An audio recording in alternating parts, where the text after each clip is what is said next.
TTD EO Dharmareddy పెద్దగా పరిచయం అవసరం లేని పేరు. ప్రముఖ రాజకీయవేత్తలు ఎలా అయితే ప్రజలందరికీ సుపరిచితమో టీటీడీ ఈవో కూడా అలాగే సుపరిచితం. సరే, ఒక పుణ్యక్షేత్రానికి ఈవోగా ఉండటం ఒక ఎత్తు అయితే, జగన్మోహన్ రెడ్డి గారికి అత్యంత వీర విధేయుడిగా వ్యవహరించడం, అనేక వ్యవహారాలు చక్కబెట్టడంతో ఆయన అందరికీ సుపరిచితమే. అయితే జగన్మోహన్ రెడ్డి గారికి ఎప్పుడు ఆపదొచ్చినా ఆదుకునేటువంటి ధర్మారెడ్డి మొట్టమొదటిసారిగా జగన్మోహన్ రెడ్డి గారు చెప్పిన ఒక పని చేయలేనని చెప్పి 2 చేతులు ఎత్తేసాడంట. అది జగన్మోహన్ రెడ్డికి ఇప్పుడు అత్యంత ఇబ్బందికరంగా మారింది.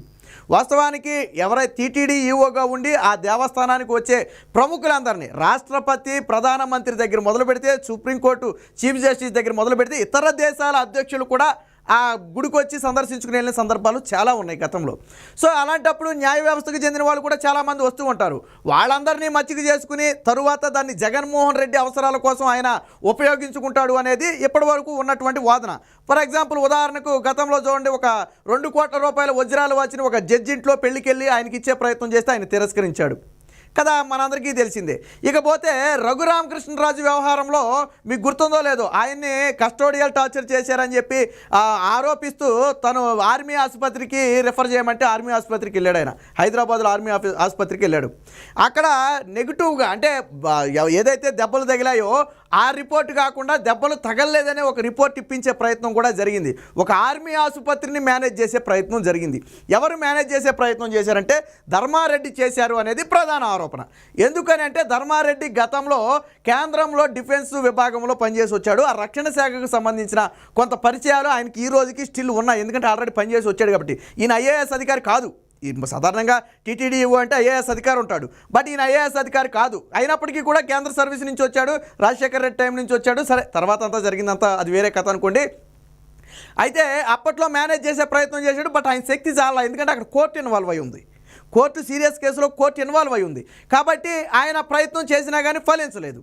తర్వాత చాలా ప్రయత్నాలు చేశాడు అనుకోండి, అదంతా వేరే విషయం. గతంలో చూడండి, ఒక జ్యోతిష్కుడిని తీసుకొచ్చారు కదా లాబింగ్ చేయడం కోసం. వివేక హత్య కేసులో కేసులు లాబింగ్ చేయడం కోసం ఒక జ్యోతిష్కుడిని తీసుకొచ్చారు. అలాంటి వాళ్ళని తీసుకొచ్చిన వారిలో కూడా తెర వెనక ఆ ధర్మారెడ్డి ఉన్నాడు అనేది ప్రధాన ఆరోపణ. ఇప్పుడు తాజాగా ఏం జరిగిందంటే, విశాఖ డ్రగ్స్ కేసు కలకలం సృష్టించింది. జగన్మోహన్ రెడ్డి గారి పేకల దాకా వచ్చేసింది ఆ కేసు. ఎందుకంటే అందులో సంజయ్ ఆక్వా ఎక్స్పోర్ట్ ఎవరైతే ఉన్నారో కోనం బ్రదర్స్, వాళ్ళు వైసీపీ పార్టీకి చెందిన వాళ్ళు, విజయసాయి రెడ్డికి అత్యంత సన్నిహితులు. సో ఎప్పుడైతే వైసీపీ పార్టీ వాళ్ళు అన్నారో ఆటోమేటిక్గా అదేమవుద్ది, ఆటోమేటిక్గా జగన్మోహన్ రెడ్డికి తగులుద్ది సెగ. ఎందుకంటే ఇది ఆషామాషి వ్యవహారం కాదు. 25,000 కిలోలు, 50 లక్షల కోట్ల విలువైన, 50,000 కోట్ల విలువైనటువంటి ఆ డ్రగ్స్ అని చెప్పి వాళ్ళే చెబుతున్నారు. కాబట్టి ఇది పొట్ట ముంచేస్తుంది. ఏదైనా తేడా వస్తే ఇంక చాప్టర్ క్లోజ్ అన్నట్టు. కాబట్టి సంజయ్ ఆక్వాని తప్పించాలా, అందులో దీని వెనక ఉన్నటువంటి పెద్దలు కూడా తప్పుకోవాలనేది ప్రధాన ఉద్దేశం. ఇక్కడ మనం ఒక పాయింట్ గమనించాలా. సంజయ్ ఆక్వా ఓకే ఆర్డర్ ఇచ్చింది, దానికి 50,000 కోట్ల రూపాయలు అమౌంట్ కట్టింది ఎవరు? సంజయ్ ఆక్వాకి ఒకేసారి 50,000 కోట్ల రూపాయల అమౌంట్ కట్టే స్తోమత ఉందా? దాని టర్నోవర్ అంత ఉందా? ఒకేసారి ఒక కంటైనర్కి 50,000 కోట్ల రూపాయలు చెల్లించి తెచ్చుకునేంత స్తోమత సంజయ్ ఆక్వాకు ఉందంటే ఖచ్చితంగా ఉండదు. ఎవరు ఉంటారు దీని వెనక? రాజకీయ నేతలు ఉంటారు. పేరుకి సంజయ్ ఆక్వా తెర ముందు ఉంటుంది, బట్ పెట్టుబడి పెట్టేదంతా కూడా రాజకీయ నేతలు పెట్టుబడి పెడతారు. ఇప్పుడు ఆ తలకాయలు బయటకు రాకూడదనే ఉద్దేశంతోనే ఇప్పుడు వైసీపీ నేతలందరూ కూడా ఉలిక్కి పడేది. ఆ పెద్ద తలకాయ ఎవరనేది ఆ సిబిఐ విచారణలో తేలాలి. కాబట్టి ఏం చేశాడంటే, ధర్మారెడ్డిని అడిగారట, బాబు ఏదో ఒకటి చేసి మరి దీన్ని తప్పించే ప్రయత్నం చేయాలి, మొత్తానికి ఎలక్షన్ వరకైనా ఇది హోల్డ్ అవ్వాలి, ఎటువంటి పేర్లు బయటకు రాకూడదని చెప్పి ఆ ధర్మారెడ్డిని ప్రయత్నం చేయమంటే, ధర్మారెడ్డి ససేమిరా నా వల్ల కాదని చెప్పి 2 చేతులు ఎత్తేసాడట. ఎందుకని? దానికి ఒక రీజన్ ఉంది. ఇందులో ఇంటర్పోల్ ఇన్వాల్వ్ అయ్యి ఉంది 1, సిబిఐ ఇన్వాల్వ్ అయ్యి ఉంది 2, మూడోది డ్రగ్ అనేది రెడ్ హ్యాండెడ్గా దొరికేసి ఉంది. అలాగే సంజయ్ ఆక్వా ఎక్స్పోర్ట్కు సంబంధించి ఆర్డర్ వచ్చిందని చెప్పి క్లియర్గా పత్రాలు కూడా ఉన్నాయి పోర్టు అధికారుల దగ్గర. కాబట్టి ఎటు బెసకటానికి లేదు. మాది కాదు అనటానికి సంజయ్ ఆక్వా దగ్గర రైట్స్ లేవు, అలాగని తప్పించుకోవడానికి వైసీపీ దగ్గర దారి లేదు. ఒకవేళ డ్రగ్ దొరకలేదు అనుకోండి, కేవలం ఆరోపణలు అనుకోండి, ఏదో ఒకటి చేసి తప్పించుకోవచ్చు. బట్ డ్రగ్ అనేది రెడ్ హ్యాండెడ్గా దొరికేసింది, సిబిఐ నిర్ధారించింది, దాని మీద సీల్ వేసేసింది. కాబట్టి ఇప్పుడు ఏమీ చేయలేని పరిస్థితి. అందులోనూ డ్రగ్స్ విషయంలో సెంట్రల్ గవర్నమెంట్ ఇన్వాల్వ్మెంట్ అనేది చాలా ఎక్కువగా ఉంటుంది. ఎందుకంటే ఇదేమీ 5 కేజీలు 10 కేజీలు డ్రగ్ కాదు, దొరికింది 25,000 కిలోల ప్యూర్ కొకైన్ ఉంది అందులో. సో ఇది ఖచ్చితంగా దేశాన్నే ఒక రకంగా కుదిపేసే ఘటన. ఇలాంటి సమయంలో ఏలు పెడితే సిబిఐ కానీ ఇంటర్పోల్ కానీ చాలా క్షుణ్ణంగా అబ్జర్వ్ చేస్తూ ఉంటాయి. ఎవరైనా సరే ఈ కేసుని కెలికే ప్రయత్నం చేసినా, తప్పుదారి పట్టించే ప్రయత్నం చేసినా వెంటనే వాళ్ళ దృష్టి వాళ్ళ మీదకి మళ్ళుద్ది, వాళ్ళని సీన్లోకి లాక్కొస్తారు. ఆ భయంతో ధర్మారెడ్డి ఏం చేశాడంటే ఇలాంటి సమయంలో నేను తలకాయ పెట్టలేను, అందులో ఆల్రెడీ సరే ప్రయత్నం చేసే ఉంటాడు, అసలు చేయకుండా ఉండడని నేను అనుకోను. కానీ ఖచ్చితంగా కేంద్రంలో తనకున్న సెంట్రల్లో డిఫెన్స్లో ఉన్నటువంటి ఇన్ఫ్లుయెన్స్ను ఉపయోగించి ఏదో ఒకటి ప్రయత్నం చేసే ఉంటాడు. బట్ వాడు చేతులు ఎత్తేసి ఉంటారు అక్కడ, మనం ఏమీ చేయలేము, ఆల్రెడీ ఇది ఉచ్చు బిగిసిపోయింది గట్టిగా, ఇక దీన్ని మీరు లాగే ప్రయత్నం చేస్తే మరింత గట్టిగా బిగిసిపోద్దని చెప్పి వాళ్ళు ఏదో సలహా ఇచ్చుంటారు. దాంతో ఏం చేశాడు ధర్మారెడ్డి, 2 చేతులు ఎత్తేసి ఈ విషయంలో మాత్రం నేనేం చేయలేను, నన్ను వదిలేయండి అని చెప్పి జగన్మోహన్ రెడ్డికి చెప్తే పాపం ఆయనకి గొంతులో పచ్చి వెలకాయ పడినట్టు అయింది. కనీసం ఎన్నికల వరకైనా ఏదో ఒకటి చేసి దీన్ని పక్కదారి పట్టించాలనే ప్రయత్నం చేసినా అలాంటిది ఏమీ లేదు. కాకపోతే జగన్మోహన్ రెడ్డి వార్తల్లో ఎక్కువ రాకుండా మేనేజ్ చేసే ప్రయత్నం అయితే చేయగలిగాడు. అంతేగాని సిబిఐ విచారణ అయితే అడ్డుకోలేడు కదా. ఎందుకంటే చిన్న చితకా కేసు అయితే సరే కేంద్రంలో ఉన్న సన్నిహితంతో వాళ్ళని ప్రాధాయపడి ఏదో ఒకటి చేయొచ్చు. బట్ ఇక్కడ కేసు అనేది చాలా పెద్ద వ్యవహారం. ఇందులో ఇంటర్పోల్ అనేది ఆల్రెడీ ఇన్వాల్వ్ అయి ఉంది. క్షుణ్ణంగా ఇంటర్పోల్ ఇప్పుడు వాస్తవానికి వీళ్ళకి కావాల్సింది ఏంటంటే డ్రగ్ సంధ్య ఆక్వా ఎక్స్పోర్ట్కి వచ్చినా వాళ్ళ పాత్ర ఏమీ లేదని అందరికీ తెలిసిందే. దీని వెనక పెద్ద తలకాయలు ఉన్నాయి. ఎవరా పెద్ద తలకాయలు?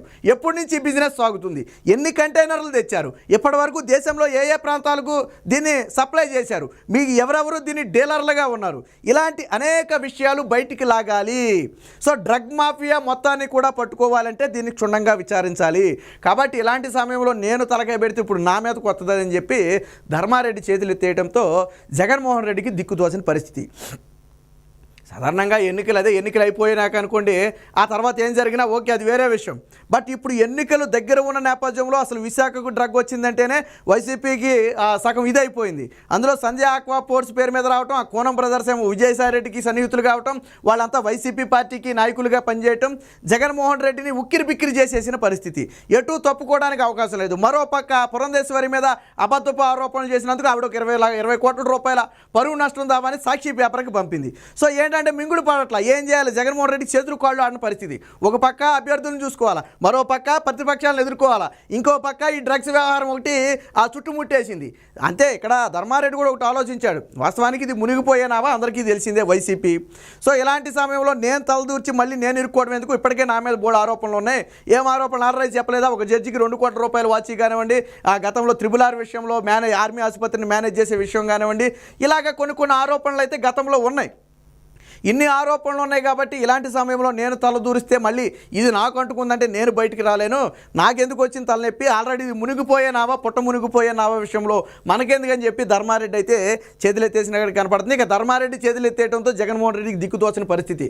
ఆల్రెడీ జగన్మోహన్ రెడ్డికి ఉన్న పరిచయాలన్నీ ఉపయోగించిన ఫలితం ఏమీ లేదు. అందుకనే వాస్తవానికి కంటైనర్ దొరికిన రోజే దాన్ని విచారణ చేయకుండా పక్కదారి పట్టించాలని విశ్వ ప్రయత్నం చేశారు. ఆలస్యం చేయాలని చెప్పి రాష్ట్ర పోలీసులు వెళ్ళారు. మొత్తానికి ఈ రోజు కాదు రేపు కాదు ఎల్లుండి చేద్దామని చెప్పి మొత్తానికి ఆపే ప్రయత్నం చేసినా సిబిఐ అధికారులు ఒప్పుకోకపోవడంతో, ఎందుకంటే వాళ్ళు ఆల్రెడీ ఒక నిఘా పన్ను ఉన్నారు, ఒప్పుకోకపోవడంతో ఏం చేశారు వాళ్ళు? చివరికి ఓపెన్ చేయాల్సి వచ్చింది. ఓపెన్ చేశాక ప్యూర్ కొకైన్ అని తేలిపోయింది. దాంతో వీళ్ళ బ్రతుకు బస్ స్టాండ్ అయిపోయింది. ఇప్పుడు ధర్మారెడ్డి ఆదుకుంటాడు, ఏదో ఒకటి చేస్తాడు అనుకున్న నేపథ్యంలో ఇప్పుడు ధర్మారెడ్డి కూడా చేయవడంతో పాపం చేశాడు, గతంలో చేయలేదని మనం అట్లా అనేక కీలక విషయాలు ధర్మారెడ్డి చేతుల మీదగానే జరిగాయి. ముఖ్యంగా న్యాయ వ్యవస్థకు సంబంధించి, జగన్మోహన్ రెడ్డి కేసులకు సంబంధించి, వివేక హత్య కేసుకు సంబంధించి అనేక విషయాల్లో ఆయనే ప్రత్యక్షంగా ఇన్వాల్వ్ అయ్యి జగన్మోహన్ రెడ్డిని సేవ్ చేశాడనేది బహిరంగంగా వైసీపీ పార్టీలోనే చెప్పుకునే మాటలు ఇవి. కాబట్టి ధర్మారెడ్డిని కాదంటే మీరు ఒకటి గుర్తుపెట్టుకోండి, జగన్మోహన్ రెడ్డి కూడా ఏమీ చేయలేడు.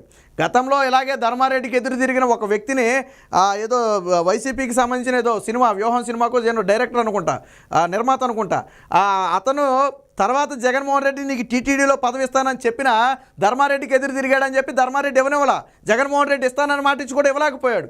అంత పవర్ఫుల్ ధర్మారెడ్డి. అలాంటి ధర్మారెడ్డి ఇప్పుడు ఏమీ చేయలేకపోయాడంటే ఇక పరిస్థితి ఎలా ఉందో అర్థం చేసుకోవచ్చు. మొత్తంగా ధర్మారెడ్డి చేతులు ఎత్తేయటంతో జగన్మోహన్ రెడ్డికి ఇప్పుడు దిక్కుతోచని పరిస్థితి అయిపోయింది.